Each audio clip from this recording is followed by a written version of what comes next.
Welcome student. आज हम discuss करते वैलेंस बॉन्ड थ्योरी। हम जो डिस्कस कर रहे थे chemical bonding and molecular structure, उसकी एक एक नया पार्ट है valence bond theory. Bond formation कैसे होते हैं वो हमने पहले लुईस बॉन्ड अप्रोच देखा था। इसके बाद वेस्पर देखा था valence shell electron pair repulsion theory, और अब हम देखते हैं वैलेंस बॉन्ड थ्योरी।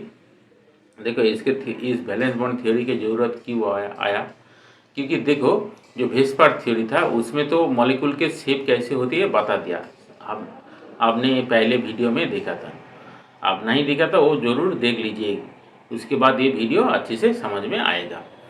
और एग्ज़ाम के पर्पज़ में भी एक इम्पॉर्टेंट है, क्योंकि आपका जो वेस्पर थ्योरी में जो मॉलिक्यूल के स्ट्रक्चर कैसे होती है वो हम डिस्कस कर चुके पहले वीडियो में, और वो आप नहीं देखे तो एग्ज़ाम में मिस हो सकते हैं।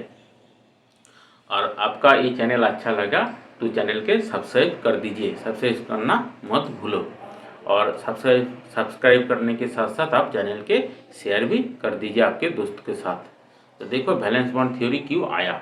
वैलेंस बॉन्ड थ्योरी आया इसीलिए क्योंकि जो वेस्पर थ्योरी ने जो मॉलिक्यूल के जो शेप है वो तो बता दिया, लेकिन वो शेप क्यों आया, वो सब शेप क्यों आते हैं, ये शेप वो क्यों का आंसर वो वेस्पर में नहीं था, इसीलिए आया valence bond theory. Valence bond theory mainly जो मॉलिक्यूल एटम के जो ऑर्बिटल होते हैं वो ऑर्बिटल के इंटरेक्शन के ऊपर ही निर्धारित होते हैं। और इसमें सबसे जो अहम बात होती है, इसमें जो हाइब्रिडाइजेशन का जो कॉन्सेप्ट है वो वैलेंस बॉन्ड थ्योरी के अंदर ही आते हैं। तो देखो हम एक एक करके डिस्कस करते हैं। तो सबसे पहले जाने के पहले हम जो सिंपल सा मॉलिक्यूल, सबसे सिंपल मॉलिक्यूल होते हैं हाइड्रोजन मॉलिक्यूल, वो कैसे फॉर्म होती है देखो, उसमें हमें ऑर्बिटल के इंटरेक्शन अच्छे से समझ में आएगा, और न्यूक्लियस और इलेक्ट्रॉन के बीच में अट्रैक्शन रिपल्सन के क्या रोल होती है बॉन्ड फॉर्मेशन के द्वारा, उसके भी हमें समझ में आएगा। तो देखो हम डिस्कस करते हैं हाइड्रोजन एटम के फॉर्मेशन के बारे में।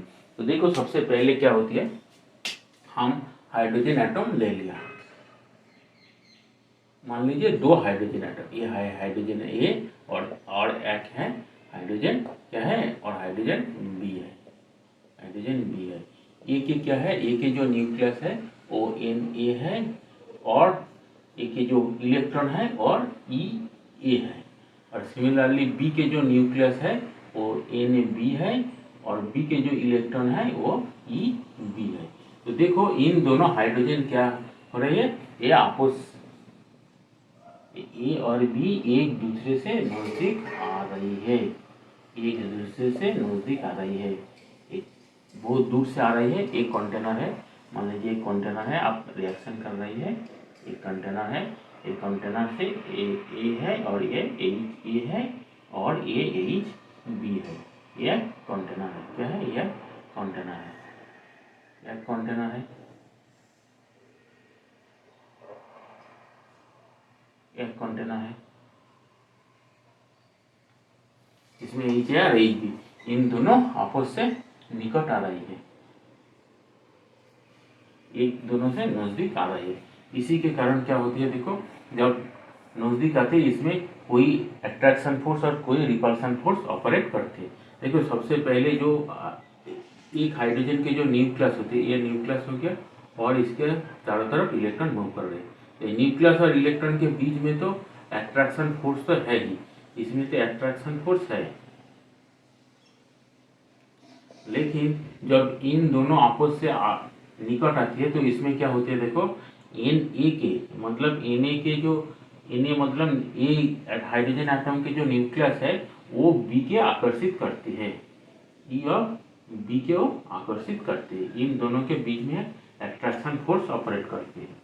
और इसके साथ साथ क्या होती है, देखो इसके साथ साथ जो एन ऑफ बी है ना, वो भी ए के जो इलेक्ट्रॉन है उसके आकर्षित करते हैं, इन दोनों के। अर्थात मतलब क्या है, एक के न्यूक्लियस के साथ दूसरे की इलेक्ट्रॉन और दूसरे के इलेक्ट्रॉन के साथ एक के न्यूक्लियस, ये आकर्षित होती है। और आकर्षण होने के कारण क्या होती है, आकर्षण होने के कारण ही और एक दूसरे से नजदीक आती है।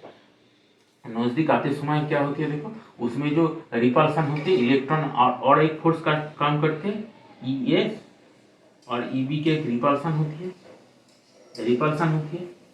और न्यूक्लियस में क्या है, हाइड्रोजन के न्यूक्लियस में ओनली प्रोटॉन है, तो इन दोनों भी तो एक दूसरे के रिपल्सन करेगा। तो क्या हुआ, ये दोनों हो गया रिपल्सिव फोर्स,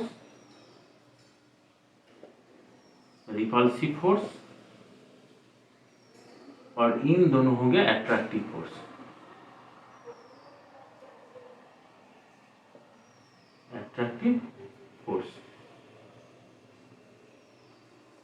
इन दोनों हो गया एट्रैक्टिव फोर्स। देखो एक टाइम आएगा जो हाइड्रोजन बहुत ही नजदीक आ जाएगा, तो इस समय भी क्या होगा, इनका बीच में जो पोटेंशियल एनर्जी है ना, इनका बीच में जो इनका जो पोटेंशियल एनर्जी है, इन दोनों का जो पोटेंशियल एनर्जी, वो क्या होगा, वो काइनेटिक एनर्जी में धीरे धीरे कन्वर्ट होते जाएगा, काइनेटिक एनर्जी से कन्वर्ट होगा। और ये जब हाइड्रोजन जितने नजदीक आएगा ये कन्वर्सन उतने रैपिड होएगा। एक टाइम आएगा देखो, वो क्या होगा, वो हाइड्रोजन ऐसे, ये जो न्यूक्लियस है और इसके जो ऑर्बिटल है, इसके ये हाइड्रोजन एच ए और ये हो गया हाइड्रोजन एच बी है। इसमें क्या है, एक ऑर्बिटल दूसरे ऑर्बिटल से ओवरलैप कर गया, तो मतलब क्या है, इसमें हाइड्रोजन मॉलिक्यूल फॉर्म किया। देखो इस समय में क्या है ना, ये जो अट्रैक्शन फोर्स और रिपल्सन फोर्स है, इन दोनों बैलेंस हो गया, attraction force equal to repulsive force हो गया, इन दोनों बैलेंस हो गया।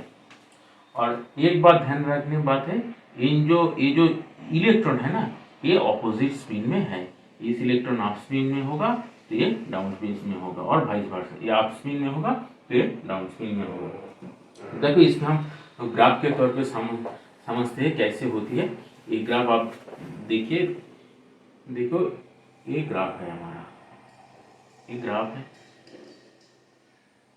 इस साइड में हम एनर्जी का रिप्रेजेंट करते हैं।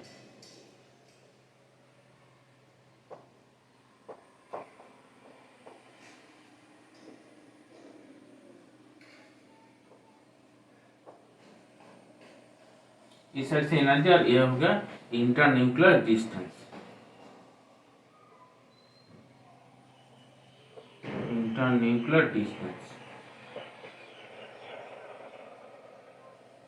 ये पिकोमीटर यूनिट में क्या है, पिकोमीटर है, और एनर्जी है किलो कैलोरी से, कैसे, किलो कैलोरी से। तो देखो जब हाइड्रोजन एक और ये हो गया जीरो, ये एनर्जी के जीरो लेवल है, क्या कौन सा लेवल है, ये जीरो लेवल है, ये जीरो लेवल। तो देखो हाइड्रोजन जब नजदीक आती है तो उसकी एनर्जी ऐसे फॉल करती है, ऐसे फॉल करते करते इसमें आती है, तो इसके बाद क्या हो जाती है, ये ऐसे नहीं, वो ऐसे पैरेलल हो जाती है।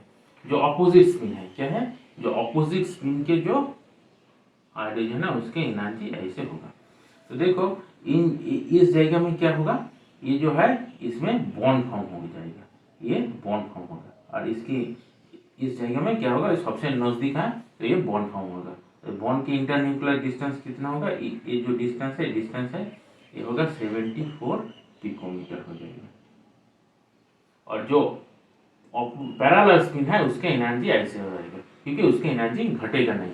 तो देखो बॉन्ड एनर्जी जब होती है तो क्या होती है, वो जो नॉर्मल जो जिस एनर्जी जो है वो एक दूसरे की रिपेल कर रही है, नॉर्मल कंडीशन में है, तो अट्रैक्शन फोर्स ऑपरेट बढ़ती है, अट्रैक्शन फोर्स के पावर बढ़ने के कारण क्या होते हैं, वो एक दूसरे से नजदीक आते आते बॉन्ड फॉर्म करते हैं, और बॉन्ड फॉर्म होने के बाद क्या होते हैं, वो इलेक्ट्रॉन सबसे नजदीक आ गया, इसके बाद जब नजदीक आती है तो उसके रिपल्सन होती है, लेकिन उतने टाइम में बॉन्ड फॉर्म हो गया, तो हाइड्रोजन और सेपरेट नहीं हो पाते, तो इसीलिए ये एनर्जी हो गया। और देखो ये जो एनर्जी है ना, ये जीरो से ही कम है, क्योंकि ये बॉन्डेड फॉर्म में है, ये इस लेवल में क्या है, ये हाइड्रोजन यहाँ से बॉन्ड फॉर्म कर चुकी है, इसके बाद वो जब नजदीक आने के लगते हैं तो इसकी एनर्जी बढ़ जाती है, तो ये एनर्जी बढ़ गया, लेकिन एक टाइम पे और नजदीक नहीं आ सकते, वो बॉन्ड पे क्या हो गया, पैरेलल हो गया। तो देखो वो पैरेलल हो गया, रिपल्सन हो गया, तो इंटरन्यूक्लियर डिस्टेंस भी एक टाइम में वो पैरेलल हो जाती, एनर्जी पैरेलल हो जाती है, तो क्या होती है, ये बॉन्ड फॉर्म में आती है, बॉन्ड फॉर्म में आने के कारण क्या, ये मॉलिक्यूल होती है, और ये जो है ना ये सेम स्पिन में है, और सेम स्पिन की एनर्जी क्या, इलेक्ट्रॉन क्या करते हैं, रिपल्सन होती है, बॉन्ड फॉर्म नहीं होते, इसलिए उसकी एनर्जी घटते नहीं है। ये हो गया हमारा वैलेंस बॉन्ड के जो अप्रोच है, ऑर्बिटल ऐसे ओवरलैप करती है।